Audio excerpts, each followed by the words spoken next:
Kazi zuri hii, kazi ya kushona vikapu wa mama wa 105 and 6 98 years ambao wameunganika pamoja katika the synagogue. Huu ni mradi wa kusaidia wamama ambao miaka yao imepita, miaka yao ni miaka 80 kwenda juu, 80 years and above. The oldest is 150 years. And this is amazing job, wonderful job ambayo imefanyika, and we need to pray for them. We need to pray for this business idea. And wewe ukiwa kule America, we have done work for every.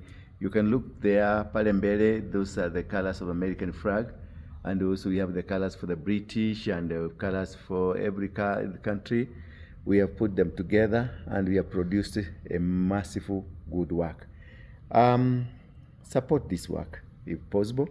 If you find it necessary, support this work. This is your grandmothers, not even your mothers, your grandmothers who are doing this, who are rendered jobless and who are supposed to, ostensibly, who are supposed to exist on earth without doing any job, but we told them nobody cannot employ him or herself.